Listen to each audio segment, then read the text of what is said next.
আসসালামু আলাইকুম। কেমন আছেন সবাই? পুরো দেশেই 15 জুলাই খুব সুন্দরভাবেই পালিত হয়েছে। আমাদের এখানেও ঠিক একইভাবে পালন করা হয়েছে শহীদদের জন্য দোয়া এবং শিক্ষা প্রতিষ্ঠান ও অফিস সাইডের সব পতাকা অর্ধনমিত অবস্থায় ছিল। আবার এখানেও কলেজ, স্কুলের স্টুডেন্টরা গ্রাফিতিতে অংশগ্রহণ করেছে। খুব সুন্দরভাবে আমাদের দেয়ালটা সাজিয়েছে বিভিন্নভাবে, বিভিন্ন গ্রাফিতি এঁকে। ওরা খুব সুন্দরভাবেই ফ্রি হ্যান্ডরাইটিংয়ের মাধ্যমে কাজগুলো করছিল। আমি অফিস শেষে গেটে বাস থেকে নেমে দেখি যে ওরা খুব সুন্দরভাবে আঁকছে, তাই ভাবলাম যে একটু আপনাদের সাথেও শেয়ার করি। সব জায়গায় কম বেশি করা হয়েছে, তো আমাদের এখানেও মোটামুটি সুন্দরভাবেই ওরা এঁকেছে।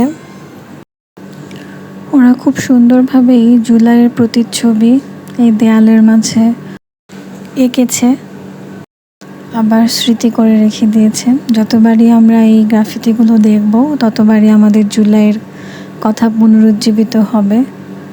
আমরা কখনোই আসলে ভুলব না জুলাই কি অর্জন করেছে গত বছর।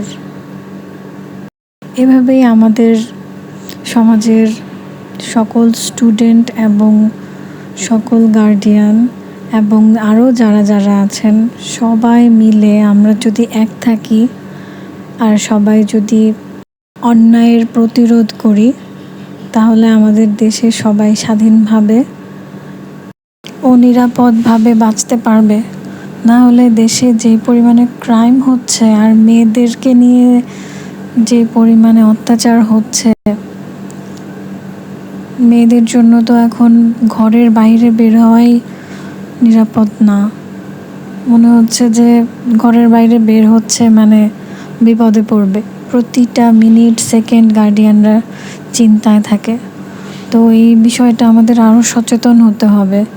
হয়তো আজকে অন্য কারোর সাথে হচ্ছে, পরে যে আমাদের সাথে হবে না এটার কোনো গ্যারান্টি নাই। তাই পরের বিপদে এগিয়ে আসলে আল্লাহ আমাদের বিপদে এগিয়ে আসার জন্য লোক পাঠাবেন অবশ্যই। তার মাধ্যমে আমরাও বিপদ থেকে পরিত্রাণ পাব। আমরা অন্যের খেয়াল রাখলে আমাদের খেয়ালটাও আল্লাহ রাখবেন, এটা আমাদের মনে রাখতে হবে।